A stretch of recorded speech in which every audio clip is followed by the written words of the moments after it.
नमस्कार. मी अनिल. ॲग्रोवनच्या मार्केट कट्टामध्ये आपलं स्वागत आहे.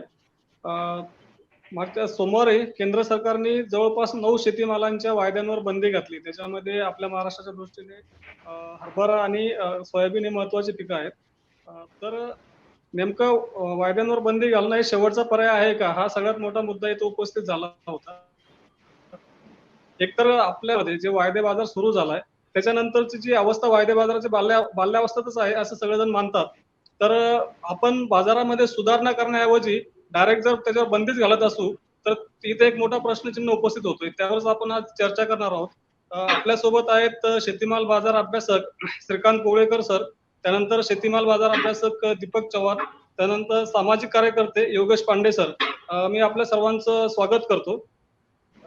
तर मी सर्वप्रथम कोळेकर सरांकडे जातो की सर, प्रश्न असा आहे की आपल्या वायदे बाजारावर अशी टीका करण्यात येते, सतत टीका केली जाते की आपला वायदे बाजार हा सटोड्यांच्या हातात गेलेला आहे. याच्यामध्ये शेतकऱ्यांचा सहभाग खूपच कमी आहे. म्हणजे थोडक्यात असं म्हटलं जातं की या वायद्यांमधून जे काही तेजी मंदीचे जो काही लाभ आहे तो शेतकऱ्यांना होत नाही. फक्त प्राइस डिस्कव्हरी तेवढा एक पार्ट शेतकऱ्यांच्या वाट्याला येतो. म्हणजे उदाहरणार्थ पुढच्या 1-2 महिन्यामध्ये दर काय आहेत एवढाच एक अंदाज फक्त शेतकऱ्यांना बांधता येतो. परंतु या बाजाराचा प्रत्यक्ष लाभ असा शेतकऱ्यांना मिळत नाही. तर ही टीका कितपत योग्य आहे आणि ती खरी आहे का? हा म्हणजे अशी वेगवेगळ्या प्रकारची अशी माहिती पसरवली जाते की या वायदे बाजारात फक्त सट्टा चालतो आणि या वायदे बाजारातनं शेतकऱ्यांना, कारण शेतकरीच जर या बाजारात येत नाहीयेत तर शेतकऱ्यांना फायदा होतो हे म्हणणं कितपत खरं आहे, म्हणजे ते खोटं आहे. अशा प्रकारचा एक गैरसमज जाणून बुजून काही विशिष्ट व्यक्तींकडनं म्हणा किंवा संस्थांकडनं पसरवला जातो. तर याचं एक थोडंसं आपण मागे गेलं तर एक लक्षात येईल आपल्या की यापूर्वी जे बाजारभाव ठरायचे किंवा बाजारभाव निश्चिती, ज्याला प्राइस डिस्कव्हरी म्हणायचो, ते वायदे बाजार 2003 किंवा 2004 मध्ये सुरू झाले. त्यापूर्वी ही प्राइस डिस्कव्हरी किंवा भाव निश्चिती होती ही किती स्थानिक पातळीवर होती, एपीएमसी मंडी असो किंवा जिथे याचे व्यवहार होते, ती अत्यंत स्थानिक पातळीवर होती आणि त्याच्यामध्ये उत्पादक म्हणजे शेतकरी यांना कसलीही कल्पना नसायची. त्यामुळे त्यांना साधारणपणे त्यांना जो मिळेल तो भाव घेण्यातून पर्याय नव्हता. म्हणजे आजही परिस्थिती मोठी बदलली असं नाही, पण आज त्यांच्याकडे त्यांना माहिती तरी निदान पोचली आहे की भाव बाजारात काय आहे, जगात काय चाललंय, त्यांना तो मिळत नाहीये. ही कुठेतरी जो डिस्कनेक्ट आहे, ही जी गॅप आहे किंवा हे जे अंतर आहे, हे आपल्याला सांगण्यासाठीच आपले सर्वांचे प्रयत्न चालले, ते त्याच्यासाठी वायदे बाजार आहे. तर ह्याच्यामध्ये हे जे गैरसमज पसरवले गेलेत, हे पसरवले जाणारे या कुणाकडनं पसरवले जातात हे गैरसमज, की ज्या लोकांच्या हातात ही भावनिश्चिती होती, ती भावनिश्चिती किंवा ही प्राइस डिस्कव्हरी प्रोसेस त्यांच्या हातातून निघून कुठेतरी बाजाराधिष्ठित होत होती, बाजाराकडे चालली होती. मागणी आणि पुरवठ्यावर आधारित जे राष्ट्रीय स्तरावरचं स्पर्धात्मक बाजारपेठ वायदे बाजाराच्या माध्यमातून होत होती, की जी तुमच्या समोर पारदर्शकता असते, तुमच्या समोर स्क्रीनवर बायर सेलर असतात, त्यामुळे आणि बाजारातली माहिती ती उपलब्धता असते, तुम्हाला पेपर्स मधनं मिळते, टीव्हीवरनं मिळते किंवा अशा रिपोर्ट्स मधनं मिळत असते की सोयाबीन असेल किंवा कुठल्याही पदार्थाचं जगात काय मार्केट भाव रेट चाललेले आहेत. तर त्या आधारित उत्पादकावर थोडं तरी प्राइस निश्चितीमध्ये म्हणजे भाव निश्चितीमध्ये थोडासा तरी आज एक चांगल्या प्रकारची एक त्यांची पॉवर आली होती त्यांच्या हातात. आणि ही पॉवर त्यांच्या हातात आली तर ती निश्चितच व्यापाऱ्यांना त्रासदायक ठरते. मग त्याच्यासाठी वेगवेगळ्या माध्यमातून अशा प्रकारचे गैरसमज पसरवायचे की इथे फक्त सट्टाच चालतो. तर सट्टा कसा, जर सट्ट्यामुळे का होईना भाव वाढतात ना, जर सट्ट्यामुळे जर भाव वाढत असतील, जर वायदे बाजारात शेतकरी नसेल तरी वाढलेल्या भावाचा शेतकऱ्यांना त्याचा स्पॉट मार्केटमध्ये तो भाव मिळतो. म्हणजे शेतकऱ्यांना त्याचा थेट फायदा मिळतो का? मिळतोय. गेले 10 वर्ष याच्यावर वेगवेगळे छोटे मोठे स्टडी झालेले आहेत आणि त्याच्या अभ्यासातला अहवाल हाच निघालाय की शेतकऱ्यांपर्यंत जगातली माहिती जाते. त्यामुळे कुठे ना कुठे जे जरी थेट वायदे बाजारात आले नाहीत तरी वायदे बाजारात घडलेल्या घटनांमुळे जी भावनिश्चिती किंवा जी प्राइस डिस्कव्हरी प्रोसेस सुधारली आहे, चालले, त्याचा थेट फायदा शेतकऱ्याला मिळतोय. उदाहरणार्थ यावर्षी शेतकऱ्याला सरासरी आजच कुठेतरी एक रिपोर्ट आलाय की सरासरी शेतकऱ्याला भाव एमएसपी पेक्षा 30 ते 45% जास्त आतापर्यंत या सीझनचा भाव मिळालाय.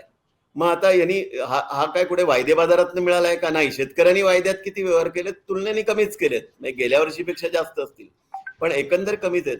तरी त्यांना भाव मिळाला की नाही? मग हा वायदे बाजाराचा फायदा शेतकऱ्यांना अप्रत्यक्षपणे निश्चितच होतोय.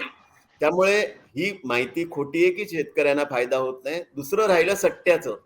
सट्टा होतो म्हणजे सट्टा आणि अधिक सट्टा, म्हणजे अतिसट्टा, हे दोन. सट्टा हा शब्द आहे ना मराठीमध्ये, काय इंग्लिशमध्ये त्याला स्पेक्युलेशन म्हणतात. तर स्पेक्युलेशन म्हटल्यावर ना त्याच्यामध्ये निगेटिव्हिटी किंवा नकारात्मकता येत नाही. मराठी भाषा थोडी अशी की सट्टा म्हटल्यावर ना एक वाईट, हे आपल्याला लहानपणापासून आपल्या मनावर बिंबवण्यात आलंय. वास्तविक पाहिलं सट्टा, दलाली हे दोन शब्द आपल्याकडे नकारात्मक दृष्ट्या आपल्या मनावर बिंबवण्यात आलेत. पण विचार करा, तुम्ही जागेत पैसे गुंतवता किंवा एखाद्या कुठल्याही स्कीम मध्ये पैसे गुंतवता, ते 2 वर्षांनी मला एवढे मिळतील, 4 वर्षांनी एवढे मिळतील, म्हणजे तुम्ही सट्टाच खेळत असता की. अहो, आयुष्य सट्ट्याने भरलेलं असतं. प्रत्येक माणूस आपल्याला अधिक चांगलं होण्यासाठी आपण सट्टा करत असतो. तसाच हा शेतमाल आपल्याला अधिक चांगला मिळावा म्हणून वेगवेगळी मार्केट्स, मग ते वायदा असो, मग तिथे सट्टा म्हणणं, याला निगेटिव्हीकडे बघून निगेटिव्हिटीने घेऊया नको, नकारात्मकतेने नको घेऊया. हे सट्टा आहे, पण थोडा सट्टा जेव्हा करण्यासाठी लोक येतात तेव्हा त्याच्यातनं ते व्हॉल्यूम निर्माण होतो किंवा त्याच्यातनं ती बाजाराला एक लिक्विडिटी मिळते.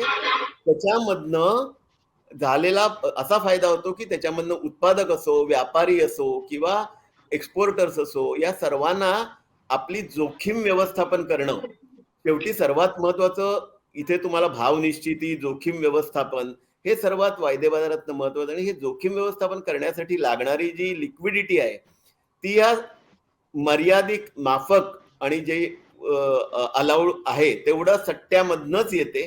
त्यामुळे त्या सट्ट्याला तुम्ही नकारात्मकतेने घेऊ नका. थोडासा सट्टा हा असला तेव्हाच तो वायदे बाजार निर्माण होतो.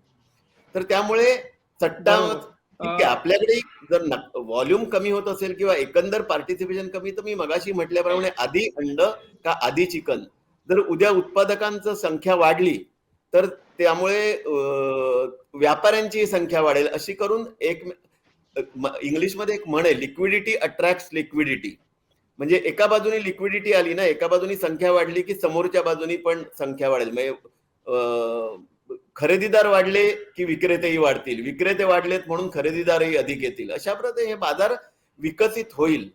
फक्त त्याच्याकडे नकारात्मकतेने बघण्याऐवजी त्याच्याबद्दल अधिक माहिती ही वरपासनं खालपर्यंत, म्हणजे धोरणकर्त्यांपासनं ते शेतकऱ्यांपर्यंत सर्वच जेवढ्या म्हणून त्याच्यामध्ये घटक आहे त्या सर्वांपर्यंत माहिती पोहोचवणं हे आपल्या सर्वांचं काम आहे. बरोबर आहे सर. मी थोडं तुम्हाला थांबवतो. मी पांडे सरांकडे जातो की आता कोळेकर सर म्हणाले की वायदे बाजाराचा प्रत्यक्ष लाभ हा शेतकऱ्यांना होत नसला तर प्रत्यक्ष लाभ होत असतो. आपण या मताशी सहमत आहात किंवा आपल्याला याच्याबद्दल काय वाटतं? मुळामध्ये वायदे बाजार हा म्हणजे सरळ सरळ शेतकऱ्यांवर टाकलेला दरोडा आहे. वायदे बाजारामध्ये जे ट्रेडिंग करतात ह्यांचा शेतीमालाशी प्रत्यक्ष काही संबंध नाही. प्रत्यक्ष जे ट्रेडिंग करतात, मुळात आपण वायदे बाजार कसा जातो ते समजून घेऊया. तर वायदे बाजार काय आहे? फक्त वायदे बाजार मुळात चालतो कसा वायदे बाजार? वायदे बाजारमध्ये रजिस्ट्रेशन करावं लागतं एनसीडीएक्स मध्ये आणि अकाउंट होल्डर तिथे कमोडिटी मध्ये ट्रेडिंग करतो. याचा प्रत्यक्षात मालाशी काही संबंध येतो का? जर बघितलं, जे लोक ट्रेडिंग करतात त्यांचा शेतीमालाशी काही संबंध नाही, शेतीशी काही संबंध नाही. त्यांचा फक्त इंटरेस्ट असतो प्रॉफिट मध्ये. आणि आर्टिफिशियल ट्रेडिंग म्हणजे घे विक करणे, त्यांना काही घेणं नाही. क्रूड मध्ये करा, चण्यामध्ये करा, सोयाबीन मध्ये करा, साखरेत करा. आणि ह्याचा फरक कसा पडतो हे पण मी तुम्हाला समजून सांगतो. उदाहरणार्थ मी साखरेचा घेतो. मी स्वतः वायदे बाजारामध्ये जवळपास 4-5 वर्ष मी ट्रेडिंग केलं. आम्ही त्यामध्ये बघितलं आणि अक्षरशः लुटारू जे असतात ना, म्हणजे 99% लोक नुकसान घालतात आणि 1% जो त्याला म्हणतो आपण ऑपरेटर, जो हे बाजार चालवतो, यामध्ये घटक असतो की जो हे मार्केट चालवतो. आणि याच्यामध्ये सगळं कृत्रिम असतं. ज्या किमती दाखवतात त्या सगळं कृत्रिम असतात. यामध्ये ज्याला प्राइस रिगिंग म्हणतात, की जसं किमती म्हणजे कशा बनावटरित्या ठरवल्या जातात ते पण मी तुम्हाला सांगतो. आता उदाहरणार्थ तुम्हाला साखरेचं सांगतो. साखरेच्या वायदे बाजारामध्ये कसं चालायचं की साखरेचा दर वायदे बाजार वाढत चालायचं. म्हणजे एकाच व्यक्तीने 50 अकाउंट तयार करायचे, डमी अकाउंट तयार करायचे. आणि मी हे पुरावे सुद्धा शोधले याचे. आणि त्यांनी फक्त त्या 50 अकाउंट मध्ये घेवी करायचं. म्हणजे 3,000 रुपये प्रति क्विंटल असलेली साखर 2 महिन्यात जर त्यांनी ठरवलं 2500 रुपयापर्यंत आणायची, ते 2500 रुपयापर्यंत आणतात ते. आणि 2500 आणल्यानंतर पुन्हा 2000 पर्यंत आणतात आणि मग ह्याचा त्याचा परिणाम कसा होतो तर प्रत्यक्ष बाजार जो आहे साखरेचा म्हणजे सहकारी साखर कारखान्याची साखर विक्री करतात तर ती सगळी साखर मग यांचेच जे हस्तक असतात फिजिकल मध्ये काम करणारे ती सगळी साखर खरेदी करतात. एकदा बाजारातला सगळा माल यांनी गोळा केला खरेदी केला की पुन्हा वायदे बाजाराचाच वापर करून दर वर खेळायला सुरुवात करायची. आता काही तज्ञ जे म्हणतील की मग तुम्ही ट्रेडिंग का करत नाही तर महाराष्ट्रामध्ये ट्रेडिंग फुकट करता येत नाही. एका लॉटच्या ट्रेडिंगला विकायला सुद्धा तुम्हाला पैसे तिथं मार्जिन द्यावं लागतं. ते 20% ते 40% असतं 50% पर्यंत असतं आणि त्यामध्ये पुन्हा M2M मार्जिन म्हणजे तुम्हाला जी भावामध्ये घट असते भाव वाढले भाव कमी झाले तुम्ही जर विक्री केला असेल आणि भाव वाढले तुम्हाला तो फरक द्यावा लागतो आणि याच्यामध्ये ज्याची पैशाची ताकद मोठी असते ते लोक ज्याची पैशाची ताकद कमी आहे ते शोषण करतात. आता फार कौतुकाने म्हटलं जातं वायदे बाजार शेतकऱ्यांच्या हिताचे आहे शेतकऱ्यांचं कल्याणासाठी आहे. मी 2010 मध्ये या वायदे बाजाराच्या विरुद्ध पिटिशन केलं होतं रिट पिटिशन आणि साखरेच्या वायदे बाजारात त्यामध्ये त्यांनी काय केलं सरकारने फतवा काढला की इलिगल शुगर ट्रेडिंग करण्यासाठी लायसन्स पाहिजे आणि वायदे बाजारामध्ये ट्रेडिंग करण्यासाठी लायसन्स नाही. फिजिकल शुगर ट्रेडिंग करायचं प्रत्यक्ष साखर खरेदी त्याला स्टॉक लिमिट आणि वायद्यामध्ये त्याला स्टॉक लिमिटचं बंधन नाही. वायदे बाजारामध्ये आम्ही जेव्हा EOW कडे तक्रार केली राजू शेट्टी साहेबांनी मी भारतातल्या आमच्या सगळ्या प्रमुख राजनीती लोकांना भेटलो आम्ही की वायद्या बाजाराच्या मार्फत शेतकऱ्यांना साखरेचे दर पाडले जातात आणि कृत्रिमरित्या लूटमार केली जाते कारखानदारांची आणि याचा फटका शेतकऱ्यांना कसा बसतो उत्पादकांना. तर आम्ही सगळे येऊनच गोळा केले आणि एकाच IP ऍड्रेस वरनं जवळपास म्हणजे 60 अकाउंट एकाच इंटरनेट चॅनलवर ट्रेडिंग होत होते आणि ते 50-60 अकाउंट आपसमध्ये ट्रेडिंग करायची. म्हणजे तुम्ही त्याला म्हणतात ना आर्टिफिशियल रिंग करायची म्हणजे तुम्ही आपण चौक बसलोय तुम्ही बाय करायचं मी विकायचं यांनी बाय करायचं यांनी सेल करायचं आणि असं चक्कर करत किंमत वर न्यायची आणि अशाच प्रकारे किंमत खाली आणायची.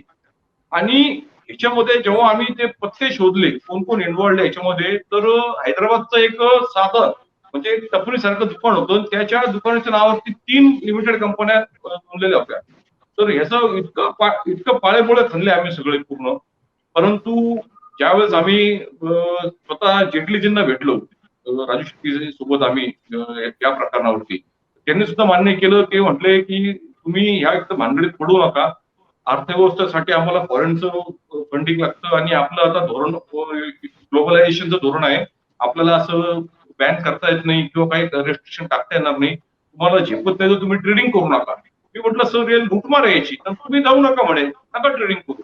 मग सगळ्या कारखान्यांची मिटिंग घेतली पुण्यामध्ये सगळ्यांना सांगितलं की याच्यातनं कसं नाव राहायचं याच्यामध्ये पूर्ण आणि आम्ही ताकदीने करून साखरेतला वायदा बाजार हाणून पाडला ते बंद पाडला आम्ही. त्याच्यामध्ये त्यांना इतकं एक्सपोज केलं आम्ही म्हणजे इंटरनॅशनल मीडियापर्यंत आम्ही गेलो होतो. तर उद्देश चांगला आहे जसं आता सर म्हटले की वायदे बाजारचा डिस्कोरी शेतकऱ्यांसाठी मात्र किती टक्के शेतकरी वायदे बाजार ट्रेडिंग करतो आणि समजा शेतकरी वायदे बाजार ट्रेडिंग करायला गेला त्यांनी समजा उदाहरणार्थ आपण घेऊ आता एखाद्या शेतकऱ्याकडे 500 क्विंटल सोयाबीन आहे त्यांनी ते सोयाबीन गोडाऊनला लावलं. आता हे गोडाऊन कुणाचे असतात त्या कंपनीचे गोडाऊन असतात किंवा त्यांचे सब कॉन्ट्रॅक्टरचे गोडाऊन असतात त्या एजन्सीजचे. तिथं तुमचं जे आहे ना वेट शॉर्टेज मॉइश्चर याच्यामध्ये कटिंग मध्ये तुम्हाला समजणार सुद्धा नाही तुमचं किती सफाई करून टाकला पण तू म्हणाल अरे हे काय होतंय म्हणजे माल रिजेक्शन ज्यावेळेस डिलिव्हरी द्यायची वेळ तुमचा मालच रिजेक्ट होऊन जाईल. तो माल तुम्हाला विकायचा बाजार चाललाय 6,000चा तुमचा माल तुम्हाला विकतोय 4,500ला आणि तुम्हाला डिलिव्हरी द्यावं लागलं 6,500ला. तू म्हणाल हे काय प्रकार आहे म्हणजे अशा साखरेमध्ये असं घडलंय की क्वालिटी तुमची खराब आली तुमच्या क्वालिटीत मॉइश्चर आहे तुमचे ग्रेड आहे वेट शॉर्टेज.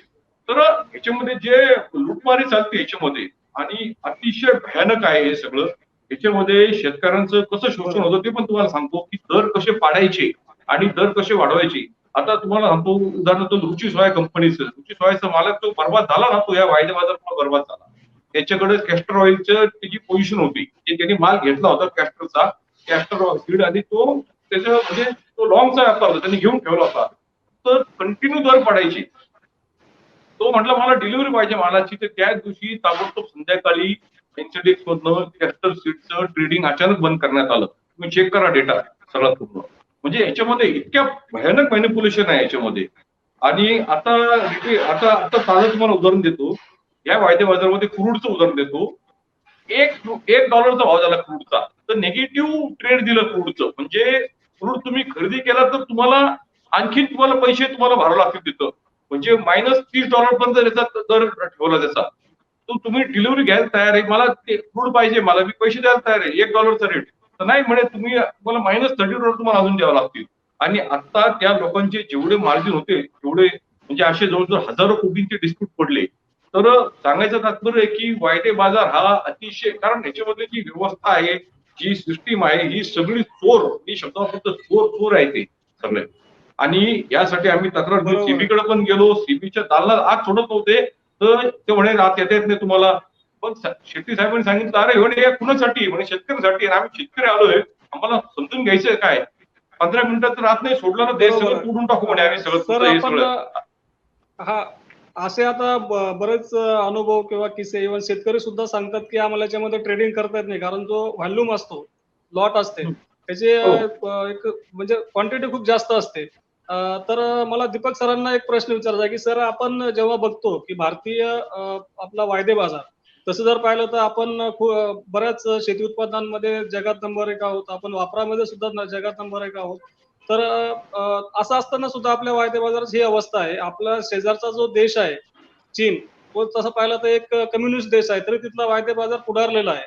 मग आपण कुठे कमी पडतो? कारण आपण जर पाहिलं तर आपल्या वायदे बाजारामध्ये अगदी बोटावर मोजण्या एवढ्या कमोडिटीज आहेत. त्याच्यामध्ये 2 ते 3% एकूण उत्पादनाच्या 2 ते 3% व्हॉल्यूमचं ट्रेडिंग होतं. तरी एवढे मोठे प्रश्न उपसतात. आपण याच्याकडे कसे बघता? अगदी या चर्चेच्या प्रारंभी कुळेकर सरांनी बाजाराचे कन्सेप्ट आणि बेसिक गोष्टी सांगितल्या. ते स्वतः या प्रोसेसची अनेक वर्ष असोसिएटेड क्लोजली, म्हणजे त्या प्रक्रियेमध्ये आहेत. नंतर ॲडव्होकेट पांडे सरांनी त्यांचे साखरेच्या संदर्भातले अनुभव सांगितले. तर बघा, आपल्याकडे जेव्हा आपण अशी चर्चा करतो त्यावेळेला आपल्याला एक क्लॅरिटी येते की आपल्याला काय करायला पाहिजे. तर बेसिकली म्हणजे आता कन्सेप्टवर चर्चा झालेली आहे. पुढे आपण त्याचं असं जाऊया की आता आपण शिकागो बोर्ड ऑफ ट्रेड आहे, सीबॉट. तर सीबॉटला आता किती वर्ष झाली बघा तुम्ही, आता 125 वर्ष होतील त्याला. तर आज आपल्याला जर रेफरन्स पॉईंट बघायची असेल, समजा मला आता उद्या जाऊन मक्याचा भाव बघायचा असेल 2022चा, 2023चा सोयाबीनचा, तर सीबॉटमध्ये आज अवेलेबल आहे. तो भाव कसा ठरतो? आता सीबॉटचा व्हॉल्यूम तुम्ही कल्पना नाही करणार. जगात जे 38 कोटी टन सोयाबीन पिकतं त्यातलं 10 कोटी टन तर अमेरिकेतच पिकतं, 13 कोटी टन ब्राझीलमध्ये, 5 कोटी टन अर्जेंटिनामध्ये, राईट. तर आणि चायना, म्हणजे त्या सगळा व्यापार आता, म्हणजे हे सोयाबीनच्या संदर्भाने मी यासाठी सांगितलं की आशिया हा आयातदार आहे आणि अमेरिकाच हा निर्यातदार आहे, अमेरिका खंड. तर आता आपण पहिले तर याच्यावर ऍग्री आहोत की रेफरन्स पॉइंट म्हणून वायदा बाजार पाहिजे. समजा आपण जरी ट्रेड करत नसलो तरी रेफरन्स पॉइंट म्हणून वायदा बाजार पाहिजे. ही म्हणजे कन्सेप्ट वाईज कोणाचं ना नाहीये. मग चुकलं कुठं? 2003ला जेव्हा वाजपेयी गव्हर्नमेंट, जेव्हा हे सगळं डिकंट्रोल झालं, 2003ला जेव्हा सुरू झालं MCX आणि नंतर NCDX क्रमाक्रमाने, तर त्यावेळच्या ज्या म्हणजे तिथून पासून ते आजपर्यंत, तर पहिला किस्सा याच्यात साखरेच्या आधी तुरीत असे प्रकार झालेले आहेत. तुरीमध्ये खूप त्यावेळेला मला हे सांगायला आवडेल की 2006 मध्ये आपण वायदे बाजाराचं ॲग्रोवनने पहिलं एक वार्तापत्र प्रसिद्ध केलं होतं. आणि त्या वार्तापत्राचा अभ्यास करताना असं जाणवलं की मका पिकातली, सोयाबीन पिकातलं स्टॅटिस्टिक्स जेवढं शेतकऱ्याकडे नाही तेवढं स्टॅटिस्टिक्स या क्षेत्रात काम करणाऱ्या लोकांकडे आहे. Demand, supply, carry overs. तर हे मला असं म्हणायचं की तुम्ही जेव्हा एखादा मेकॅनिझम उभा करतात तेव्हा तो मेकॅनिझम जर तुम्ही पूर्ण कंप्लायन्सने, पूर्ण रेग्युलेशन सकट आणि संपूर्ण काय म्हणता येईल त्याला की त्याचा जो त्याची जी काही इंट्रिन्सिक, तो जो काही मूलभूत त्याची जी उपयुक्तता असते त्या उपयुक्ततांना धरून जर तुम्ही तो नाही सुरू केला तर त्याचं काय होतं?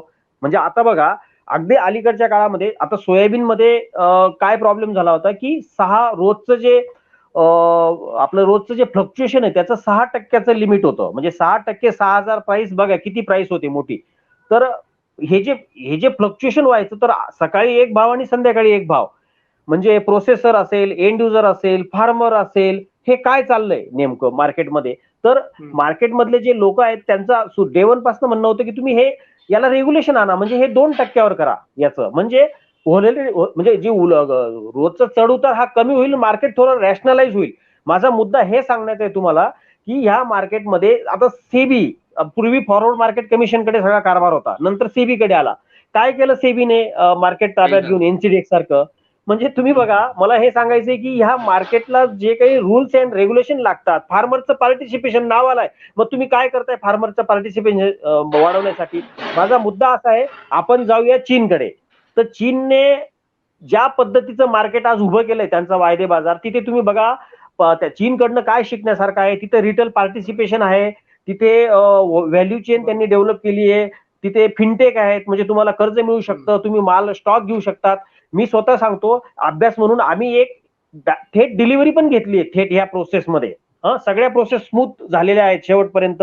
आपल्या एफपीओनी काही प्रमाणात सुरू पण केलं होतं काम, ज्याचं गोळेकर सर साक्षीदार आहेत सगळ्या एफपीओनी. माझं हे सांगायचं आहे की हे जे काही हा जो मेकॅनिझम आहे तो चीन कसा चालवतोय. आज चीनने अमेरिकेला टक्कर दिली वायदे बाजारामध्ये, आणि चीन म्हणते की आम्ही ठरवू ती प्राइस डिस्कवरी. सोया तेलाचे, सोयाबीनचे आम्ही सगळ्यात मोठे खरेदीदार आहोत, आम्ही सगळ्यात मोठे कन्झम्पशन आमच्याकडे. तर सिबॉट किंवा शिकागोच्या हाती कशाला दोऱ्या द्यायच्या मार्केटच्या? आज तुम्हाला जर सोया ऑइल आणि पाम तेलाचं जर प्राइस डिस्कवरी पाहिजे असेल, तर आता पहिलं दलियन एक्सचेंज बघायला लागतं तुम्हाला, नंतर तुम्हाला बुरसा मलेशियात जावं लागतं. हे कशामुळे झालं? मी परत त्या एकाच मुद्द्याकडे तुमचं लक्ष वेधतो, जे पांडे सरांनी, कोळेकर सरांनी सांगितलं की हा प्लॅटफॉर्म त्याच्या ओरिजिनल मूळ तत्वांबरोबर धरून चालवायचा असेल, तर याला अग्रक्रमाला घेऊन आपण, म्हणजे आता काय केलं आपण, म्हणजे डायरेक्ट बंदच केला. म्हणजे काय, म्हणजे मिटो 1 वर्षासाठी सगळं बॅन केला. मुळात हे मार्केट 18 वर्ष झाली, एकाही कमोडिटीमध्ये ना लिक्विडिटी आहे, ना नीट प्राइस डिस्कवरी होत, ना फार्मर पार्टिसिपेशन आहे, डिस्कवरीचा रेशो खूप कमी आहे. आता सुद्धा 1 लाख टनाचे सोयाबीनचे तुमचे सौदे आहेत सगळे तिन्ही कॉन्ट्रॅक्ट मिळून, आणि 10-15% साधारणपणे माल डिपॉझिट होता तिथे.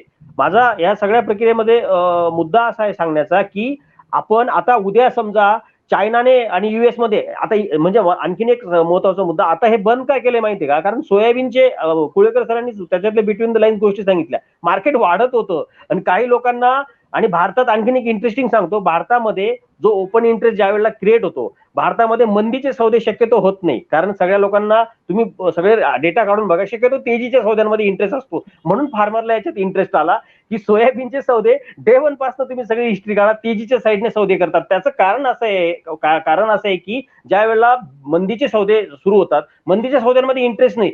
एकही कॉन्ट्रॅक्ट मंदीच्या साईडने सक्सेस झालेलं नाही. याच्या जे टेक्निकल रोज कामं करतात लोक, त्यांना माहिती की तेजीचा सौदा आणि मंदीचा सौदा काय. शेतकऱ्यासाठी हे का उपयुक्त ठरत होतं? कारण शेतकऱ्याला ते दिसत होतं की तो लीड करत होता, फंडामेंटली पहिला ट्रिगर वायदा देत होता. आणि जसं पांडे सरांनी सांगितलं, याच्यात स्पेक्युलेटर्स आहेत, बरेच लोक पैसे घेऊन येतात, ते सगळं काम करतात. मला काय म्हणायचं की बंद करण्याचा उद्देश काय आहे बघा, उद्देशाकडे तुम्ही लक्ष द्या. बंद करणारे ज्यांची मागणी आहे, सोयाबीनच्या केसमध्ये सांगतोय, त्यांचे जे लोक सोपासारख्या संघटना का बंद करायला सांगताय? कोळेकर सर म्हटले की प्राइस डिस्कवरी त्यांच्या हातात नाही राहिलेली. तुम्ही हे सगळे बारीक त्याच्यातले संदर्भ लक्षात घ्या. आणि मला हे सांगायचं याच्यामध्ये की हा मेकॅनिझम जर उद्या अमेरिकेत का इन्फ्लेशन अमेरिकेत नाही का, मग सिबॉट बंद करायला पाहिजे का? सगळं सिबॉट, आता सिबॉट किती मोठं आहे माहितीये, सिबॉट आणि दलियन किती मोठं आहे, बुरसा मलेशिया बंद करायचं का? जगातले सगळे एक्सचेंज बंद करू शकू का आपण? नाही. आपले लोक तिकडे हेज करताय, त्यांच्याकडे प्राइस डिस्कवरीसाठी सगळे मेकॅनिझम अवेलेबल आहेत. माझा पॉइंट असा आहे की त्याच्यात जर चुकीच्या गोष्टी जर असतील, जर पायाला जखम झाली तर डायरेक्ट माणूसच मारून टाका, म्हणजे त्या पाय तोंड सुद्धा बाजूला राहिलं, त्याला डायरेक्ट माणसाला उडवा, अशा पद्धतीचं. मला असं वाटतं की हे बघा, ह्या क्षेत्रामध्ये ज्यांनी या क्षेत्रामध्ये असे लोक आहेत, एक लक्षात घ्या, तुमचा साखरेचा अनुभव फार आयसोलेटेड आहे साहेब. साखरेचा अनुभव ऐका तुम्ही मी तुम्हाला सांगतो, हे जे इन्स्ट्रुमेंट आहे, याचा जो मेकॅनिझम आहे, हे जे इन्स्ट्रुमेंट आहे, याच्यात गैरप्रकार रोखले पाहिजे 100%. पण मेकॅनिझम आणि इन्स्ट्रुमेंट ही आपल्या देशाची गरज आहे. कशी गरज आहे? त्याच्यात सगळ्या पार्टिसिपंटसाठी, ज्यांना कोणाला काम करायचं त्यांच्यासाठी तो मेकॅनिझम आहे. ज्यांच्या कोणाच्या तशा गरजा आहेत, म्हणजे ज्याला कोणाला माल विकायचा आहे, कोणाला घ्यायचा आहे. तर पॉइंट असा की वायदे बाजार, भारत आणि चीन 18व्या-17व्या शतकात जगाच्या इकॉनॉमीमध्ये 50-60% वाटा भारत चीनचा होता, आणि वायदे बाजार नवीन नाही आपल्याकडे. तुम्ही आमच्याकडे सुताचा वायदे बाजार होतो, हळदीला सांगलीला हळदीचा कन्सेप्ट काय आहे, त्याच्यासाठी जे इन्स्ट्रुमेंट आलं आपल्याकडे, मेकॅनिझम आला, त्याच्यात ज्या चुका झाल्या त्यांनी बरोबर सांगितलं, त्याच्यात ज्या चुका झाल्या, तर एखादं प्रॉडक्ट नीट कसं चालावं त्यासाठीचं जे रूल्स रेग्युलेशन आणलं पाहिजे. आणि चीनचं उदाहरण आपल्या डोळ्यासमोर आहे, सिबॉट त्याच्याहून आधी आहे. आणि आणखी इंटरेस्टिंग फॅक्ट अशी की सिबॉटच्या आधी 10 वर्ष आधी आपल्याकडे बॉम्बे कॉटन ट्रेड असोसिएशन झालेलं आहे.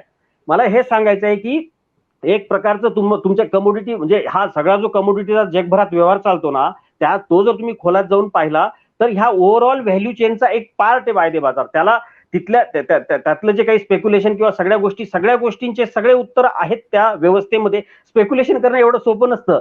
स्पेक्युलेशन करणारे जेव्हा अडकतात ना, तेव्हा त्यांना पळायला सुद्धा जागा मिळत नाही. तर दरवेळी स्पेक्युलेशन म्हणजे असं दरवेळी सट्टा वगैरे या सगळ्याच्या गोष्टी आहेत ना, सट्टा कोणी जो माणूस 1 क्विंटलचा सट्टा करत असेल ना, तर 99 पट इंटरेस्ट मार्केटमध्ये जनरेट होत असतो वेगळ्या साईडने. एक लक्षात घ्या, हा मेकॅनिझम फक्त असा आम्ही असं पॉप्युलरली जसं म्हणतो ना तसा तो वर्क करत नाही. याचं सिंपल मेथॉडॉलॉजी म्हणजे परत एक सिबॉट बघा, दलियन एक्सचेंज बघा, आणि याच्या प्रक्रिया प्रोसेसेस तुम्ही बारकाईने बघा. आणि आपल्याला मी काय हा पांडे नाही, सर, माझा मुद्दा असा आहे की आता जे दीपक सर जे म्हटले ना की तर ही जी व्यवस्था आहे, ही जे मोठे कॉर्पोरेट्स आहेत किंवा जे मोठे आता समजा आता सगळी चर्चा सोयाबीनच्या अनुषंगाने चालली आहे. मग मात्र भारतामध्ये जवळपास 300च्या पेक्षा जास्त कृषी माल आहे, बरोबर. शेतमाल आहे. सगळं कायद्यावर ट्रेडिंग होतं का? मग त्यांचं कसं ट्रेडिंग चालतं, त्यांचं कसं प्राइस डिस्कवरी होती, त्यांचा कसा व्यापार चालतो? सांगायचा मुद्दा काय आहे की केवळ सोयाबीनचे जे मोठे मिलर्स आहेत, मोठे स्टॉकिस्ट आहेत, ते लोक ट्रेडिंग जास्त, त्यांचा तो जो घटक आहे तेवढ्या पुरतं वायदे बाजारासाठी त्यांना मदत करण्यासाठी हे नको आहे सगळं पूर्ण. सामान्य शेतकऱ्यांच्या अनुषंगाने विचार करा ना, किती शेतकऱ्यांना प्रत्यक्षात वायदे बाजारावर त्यांनी व्यवहार केला, त्याला त्याचा काही लाभ झाला का? अजिबात नाही. त्याला त्याचा तो फक्त दर वागायचं, आणि दर ठरवणारे कोण? तुम्हीच. म्हणजे दर ठरवणारा घटकाचा त्या प्रत्यक्ष उत्पादनाशी काही संबंध नाहीये. केवळ त्याची पैशाची ताकद आहे. पैशाच्या ताकदीवरती तो अंदाज लावतो की ऑस्ट्रेलियात काय चाललं, तिथं मग हा माल खरेदी केला पाहिजे का विकून ठेवायचा. उद्या त्याला लक्षात आलं की ऑस्ट्रेलियात पीक जास्त येणार आहे, तो इथं आधीच विकून ठेवायला सुरुवात करतो. म्हणजे मग शेतकऱ्याला त्याचा फायदा झाला का? त्या उलट आपण प्रयोग करून बघा ना, 1 वर्ष समजा बंदी टाकली ना, त्याचा परिणाम काय होईल? समजा दूध पाणी पाणी होईल ना समोर. ऍक्च्युली प्रत्यक्ष जो मार्केट आहे, डिमांड सप्लायवरती प्राइस डिस्कवरी झाली पाहिजे. प्रत्यक्ष जो प्रोडक्शन आहे आणि प्रत्यक्ष खपत जी आहे त्याप्रमाणे. आता भारतामध्ये जवळपास लाखोहून अधिक बाजार समित्या आहेत किंवा गावं असतील. 5 लाख गावं आहे आपल्या भारतामध्ये. अनेक ठिकाणी आता ज्या वेळेस हे वायदा वगैरे काही प्रकार राहणार नाही, ते रोज सकाळी डब्यावरती रेट बघायचा आणि तो दर मग सगळीकडे त्याप्रमाणे लोकांनी खेळायचं. आता ऍक्च्युली गावामध्ये डिमांड सप्लाय जी राहील, शेतकऱ्याला सुद्धा माझा माल आहे, मला हा भावात विकायचा आहे, पटलं तर घे, नाही तर नको घेऊ, ही जेव्हा शेतकऱ्याची मानसिकता तयार होईल आणि व्यापाऱ्यांना सुद्धा माल लागतो, खाणारे आहेत, घटक आहेत, तर डिमांड सप्लायनुसार जर आता पावसामुळं आता मोठ्या प्रमाणामध्ये सोयाबीनचा क्रॉप खराब होणार आहे. आता जाळे उठवले लोकांनी, सोयाबीनचे दर पडले. आज तर अनेक जण चर्चा मी टीव्हीवर बघितलं, काही जण ज्यांचं वायद्यामध्ये काही संबंध नाही, ज्यांनी कधी वायद्याचं बघितलं नाही, असे कुणी पण लोकांमध्ये अरे दर कोसळणार, दर खलास झाले, दर पडले. अरे दर पडले म्हणजे काय, आपोआप पडतात का दर? दर असे आपोआप पडत नसतात कधी पण. आणि तुम्हाला पुढच्या 15 दिवस 1 महिना आपण परत चर्चा घ्या तुम्ही, आणि त्यावेळेस आपण करू.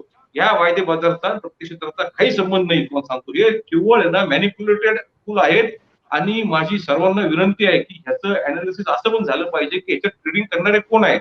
उद्देश चांगला आहे, या मताशी मी एकदम सहमत आहे. वायदा बाजाराचा उद्देश चांगला आहे, प्राइस डिस्कवरी, तो त्या प्रॉपर चॅनलने झाला तर. आणि ज्या वेळेस माझा 50 क्विंटल सोयाबीन करणारा माणिक कदम जर आमचा परभणीचा, त्याला विचारलं का रे, तो म्हणे कसला भाऊ वायदा बाजार? मी गेलो विचारलं, त्याने सांगितलं तुझ्याकडे 1 लाख रुपये घेऊन ये.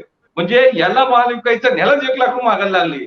तू पहिले पैसे ठेवून मग तुझा माल विकू. तो हे बाबा हे काय भानगड? म्हटले अशीच भानगड आहे ती. तुला माल विकायचा, तू पहिले पैसे ठेव. सर सांगतील, चव्हाण सर बरोबर आहे की नाही गोष्ट? म्हणजे तुम्हाला माल विकायचा तर तुम्हाला पैसे डिपॉझिट करावे लागतात. हे लोकांना माहितीच नाही अजून. लोकांना फक्त तुम्ही काय करायचं, किंमत बघायची, काय चाललंय. तुमच्या हातात काही नाही. तुम्ही उत्पादन घेतलं आणि किंमत तुमच्या हातातच नाही ना. ठरवतो कोण? मुंबईमध्ये बसणारा. उदाहरण सांगतो, ईडीएफ ठरवल, एडलवाईस ठरवल, ईडीएफ पॅन्ट ठरवल, कारगिल ठरवल, तुमचा संबंध झिरो. यांच्याकडे फक्त डॉलरमध्ये पैसे, हे ठरवणार भारतातला सोयाबीनचा दर काय.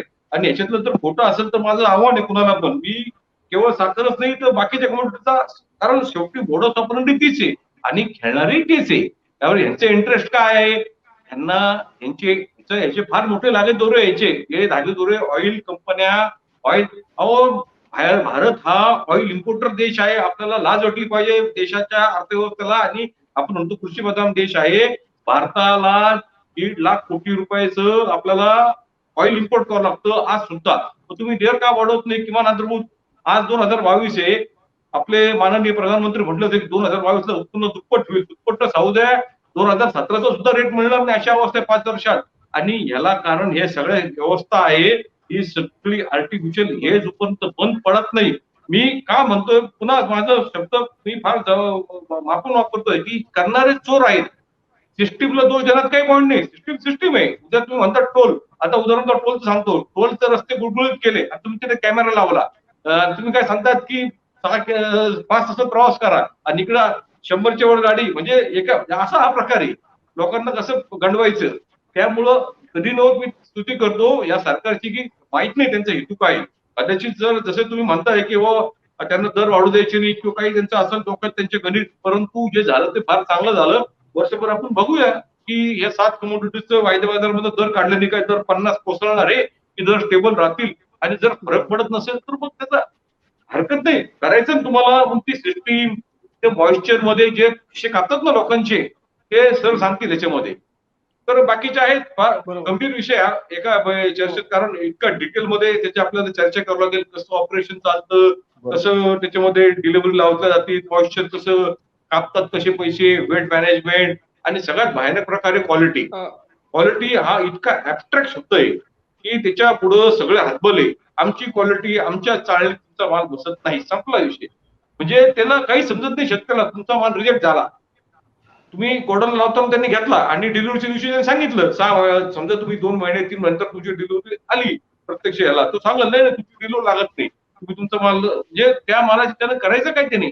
तर फार गंभीर प्रश्न आहे याच्यामध्ये. आणि पांडे सरांनी खूप महत्वाचे प्रश्न इथे उपस्थित केलेले आहेत. तर मी कोळेकर सरांकडे जातो की पांडे सरांनी आता खूप असे काही किस्से सांगितले किंवा मग असे काही सांगितलं, क्वालिटीचं उदाहरण दिलं, किंवा मग असे जर प्रश्न पुढे येत असतील तर साहजिकच प्रत्येक वेळेला वायद्यांवर बंदी ही एकमेव मागणी पुढे केली जाते आणि ती सातत्याने केली जाते. शेवटी सरकारने निर्णय घेतला तर हे टाळण्यासाठी नेमकं काय करणं आवश्यक आहे असं तुम्हाला वाटतं? कारण आता ते योगेंद्र पांडेजींनी ते मुद्दे सांगितले ना, त्या मुद्द्यांमध्येच त्याची बरीच उत्तर आहेत आणि त्याच्यामध्येच परस्पर विरोधी गोष्टीही आलेल्या आहेत. म्हणजे मी त्यांनी मगाशी कॅस्टर सीडचं उदाहरण दिलं की रुची सोयानी कॅस्टर सीड कसं मॅनिप्युलेट केलं. आता ठीक आहे, माणूस आहे ना, जिथे माणूस येतो ना तिथे हाव आली, आणि हाव आली की गैरप्रकार आले, कारण अधिक पैसा. मग याच्यामधनं कोणी, आणि असं नाहीये की शेतकऱ्याला सुद्धा 6,000 सोयाबीन 7,000चा सोयाबीनचा भाव मिळत असताना त्याला 8,000 हवा होता, 8,000 झाल्यावर 10,000 हवा होता. म्हणजे हेही चुकीचंच होतं. शेतकरी म्हणून त्याला 10,000च मिळाला पाहिजे असं नाहीये ना. म्हणजे थोडक्यात काय सांगायचं, शेतकरी किंवा व्यापारी नाही, हाव, या हावेमधनं काही गोष्टी तुमच्या अपेक्षा वाढत जातात. आता रुची सोयाच्या उदाहरणाकडे मला काय सांगायचं सुचवायचंय की तुम्ही मॅनिप्युलेशन या हवेमुळे करू शकता, परंतु कृषी माल ही अशी गोष्ट आहे ना की ज्याचं पुढच्या 6 महिन्यात किंवा 3 महिन्यात जगात पुरवठा वाढत असतो. तुम्ही बाजार मार्केट मॅनिप्युलेट किती कराल? 2 महिने, 3 महिने, त्याला अधिक तुमच्याकडे पैसे असेल तर 4 महिने. पण 4 महिन्यानंतर तुम्ही असा मार खाता की तुम्ही उभेच राहू शकत नाही, तुम्ही आयुष्यात न जाता. रुची सोया गेलं का? कारण तुम्हाला असं वाटत होतं ना की तुम्ही मॅनिप्युलेट करू शकता. मग कॅस्टर सीड कुठून आलं जगात, ज्याची डिलिव्हरी आली, आणि त्याला म्हणजे सगळ्यांचे अंदाज चुकू शकतात, आणि कुठून कानाकोपऱ्यातनं कॅस्टर सीड बाहेर आलं, ते डिलिव्हर झालं, त्याच्यातनं रुची सोया संपली. रुची सोयाच्याही अगोदर KS ऑइल म्हणून एक BSE लिस्टेड कंपनी होती, ज्यांनी मस्टर्ड मध्ये काय केलं बघितलं. सांगायचं मला हेच आहे, ठीक आहे याच्यात. आणि हे जे गैरव्यवहार होतात, गैरव्यवहार कुठल्या मार्केटमध्ये होत नाही, पण गैरव्यवहार होतात ना, त्याच्यातच त्याची उत्तर मिळतात. जेव्हा एक केतन पारेख आणि हर्षद मेहता स्कॅम झाली, त्याच्यानंतरच NSEचं टेक्नॉलॉजी ड्रिव्हन ट्रान्सपरंट सिस्टीम तयार झाली. आणि आज इक्विटी मार्केटचं एवढं जे त्याच्यावर जो सर्व्हिलन्स आहे त्याचं कारण काय आहे की तिथे 2 स्कॅम झाली म्हणून. आज कमॉडिटी मार्केट तुम्ही ना एका विशिष्ट पातळीच्या वर डेव्हलप व्हायला देत नाहीये.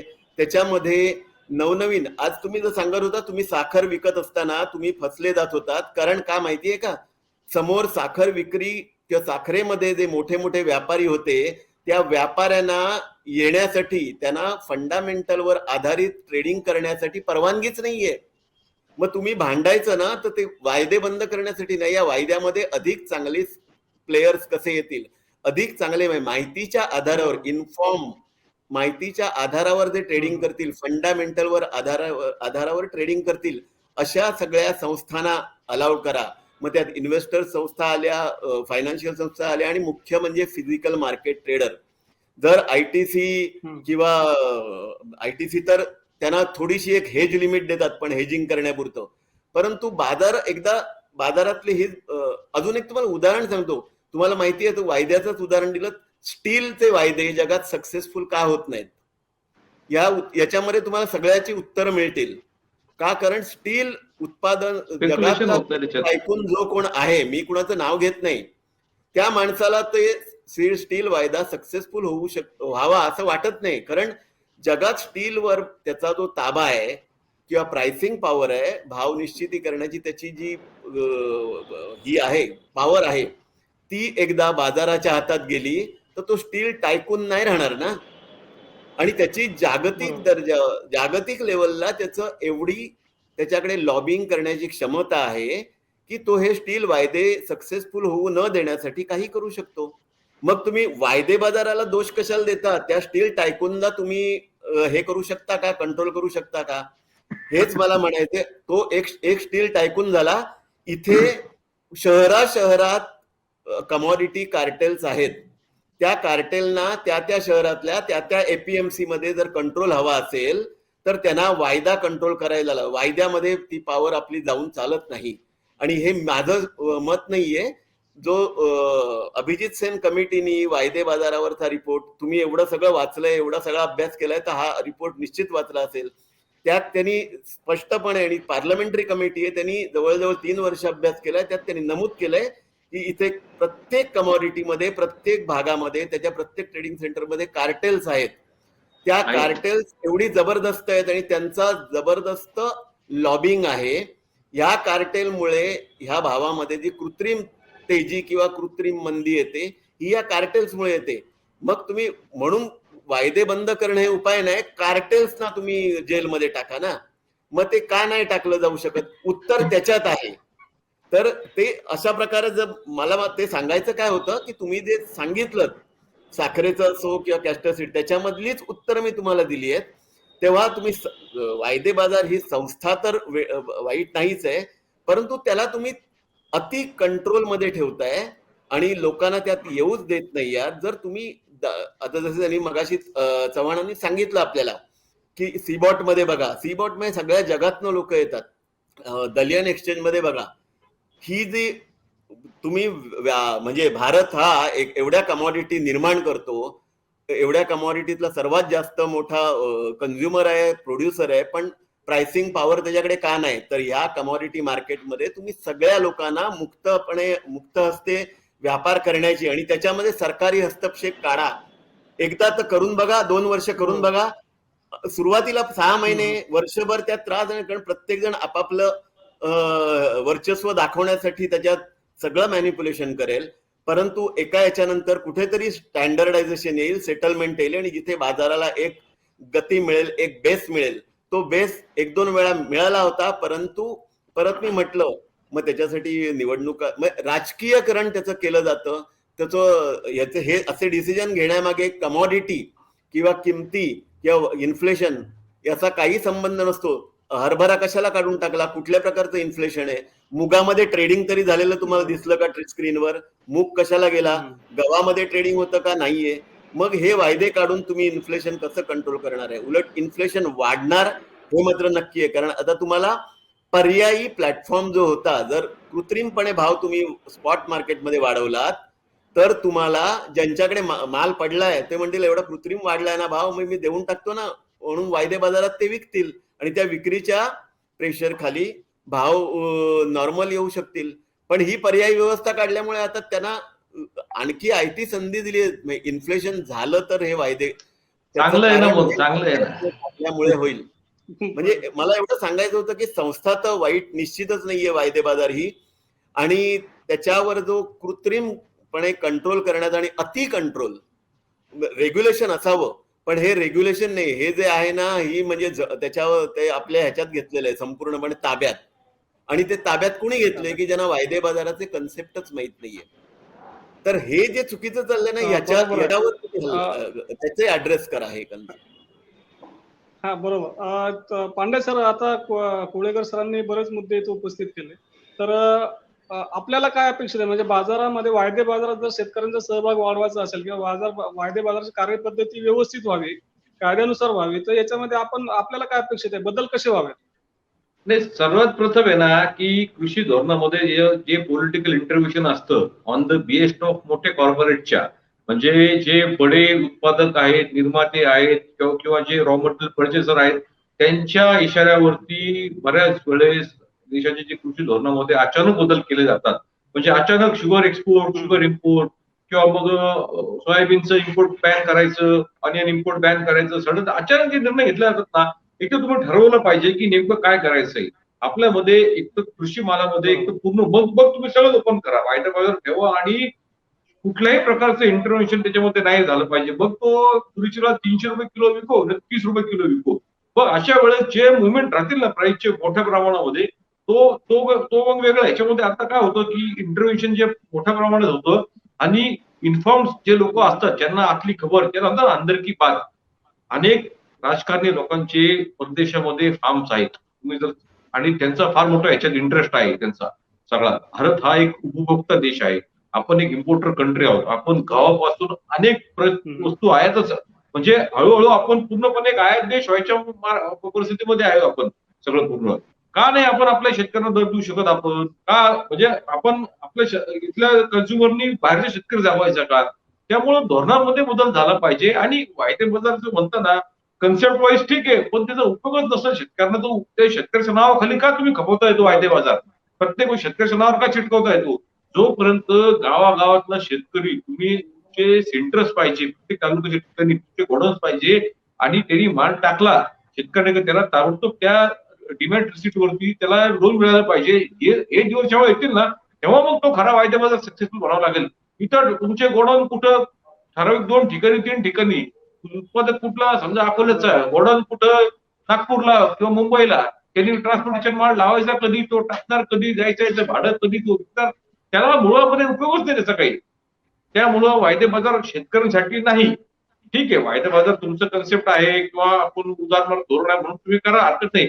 मात्र शेतकऱ्यांच्या नावावर रुपया त्याला खपवू नका, माझी एवढीच विनंती. शेतकऱ्याच्या नावावर त्याला नका खपवू. आणि शेतकऱ्यांसाठी करायचं ना तर प्रामाणिकता पाहिजे, धोरणकर्त्यांनी प्रामाणिक पाहिजे. सिबी मधला माणूस जो आहे ना वरती बसलेला सिबीतला, त्याचं प्रामाणिक, तो प्रोटेक्ट कुणाला करतो?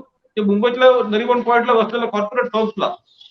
आणि ज्यांचा, सर माझी एक याच्यात तुम्हाला सांगतो की कुणीही समाजसेवा करायला ट्रेडिंग करत नाही. प्रत्येकाचा उद्देश असतो प्रॉफिट कमवणे.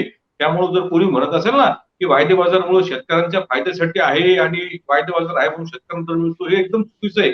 इथं सगळे एकमेकांना, म्हणजे जसं तुम्ही सांगितलं, हाव म्हणजे ग्रीड अँड शेअर, फक्त पैसे कमवायचे आहे सगळ्यांना, आणि दुसऱ्याच्या खिशातनं पैसे काढायचे, हा सगळ्यांचा हिशोब. आणि याच्यात मरतं कोण? छोटा शेतकरी.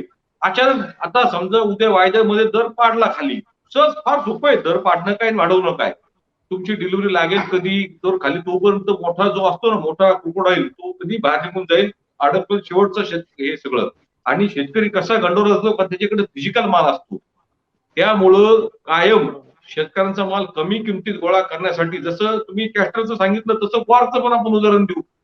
म्हणजे ग्वार सीडचा भाव जो होता साधारणपणे किरकोळ भाव 30-40 रुपयाचा भाव 2000 पर्यंत न्यायला गेला. म्हणजे तो कसा, कारण कुणाला माहितच नाही काय, फक्त स्पेक्युलेटिव्ह ट्रेडिंग चाललंय त्याचं उत्पादन कुठं होतंय, काय होतंय. म्हणजे आणि एवढं सगळं घडत असताना सरकार डोळ्यावरती, त्यावेळेस त्याच्यावर बॅन नाही आणला त्यांनी, त्या कम्युनिटीवरती डोळ्यावरती पट्टी लावून सरकार म्हणतो नाही नाही ओपन मार्केट सिस्टीम आहे. त्यामुळं सरकारने ठीक आहे 7 कम्युनिटीचा आता बंद पाडलाय, त्यामुळे त्यांचे काही स्पष्टीकरण का पाडलाय काय, पण त्याचा फायदा नव्हता. माझ्या मुळात म्हणणं इतकंच की शेतकऱ्यांना त्याचा फायदा नाही. बाकी वायदे बाजार चालू ठेवा, बंद ठेवा, तुम्ही कसं जर तुम्हाला करायचं आहे तर त्याच्यामध्ये सुधारणा करा, बेसिकला जा. आम्ही हे इन्सिडेंट्सला मी 10 वर्षापासून सांगतोय की तुम्हाला जर चालवायचं आहे, बरोबर. कारखानदार साखर सर, विकतात. आपले हेच मुद्दे घेऊन मी दीपक सरांकडे जातो की दीपक सर, असे खूप सारे प्रश्न आहेत आपल्या भारतीय वायदे बाजारांबद्दल. जर समजा याच्यामध्ये शेतकऱ्यांचा सहभाग वाढवायचा असेल किंवा शेतकऱ्यांना याचा प्रत्यक्ष लाभ व्हायचा असेल, की जे आपण सांगतो की अप्रत्यक्ष लाभ होतो, प्राइस डिस्कवरी होते, तर हे शेतकरी आपल्याला जास्तीत जास्त त्या प्लॅटफॉर्मवर नेणं शक्य आहे का, आणि त्यासाठी काय करायला पाहिजे? आपण हा जो कार्यक्रम ऐकत असतील त्या मित्रांच्या सोयीसाठी आपण थोडं सोपं करून सांगू. तर पांडे सरांनी जे सांगितलंय, तर त्यांचं आणि कोळेकर सरांचं, आता पांडे सरांनी जे फॅक्ट सांगितल्यात, आता त्यांनी स्वतः त्यांच्या सगळ्या सांगण्याला अनुभवातून आलेला आहे, म्हणजे त्यांचे सगळे एक्सरसाइज त्यांनी केलेले आहेत. आणि इन प्रिन्सिपली ते काय म्हटलंय की तेही वायदे बाजाराच्या कन्सेप्ट म्हणून विरोध नाही त्यांचा, त्याच्यात जे गैरप्रकार चालतात. आणि त्यांचं असं म्हणणं आहे की शेतकऱ्याच्या नावावर खपू नका, कारण दोन्ही शक्यता आहेत. तेजीचे सौदे होतात तसे मंदीचे सौदे होऊ शकतात, परंतु भारतात थोडे प्रॉब्लेम आहेत मंदीचे सौदे टेक्निकली सध्या, कारण भारतात थोडंसं आपण कसं की डिमांड ड्रिव्हन आपलं पॉप्युलेशन, त्यामुळे मंदीचे सौदे शक्यतो भारतात आतापर्यंत दीपक सर, मी फक्त मध्ये थांबवतो की आपल्याकडे थोडा वेळ कमी आहे, आपल्याला ठीक थोडं आहे. शेवटाकडे मी जायचं आहे लवकरच.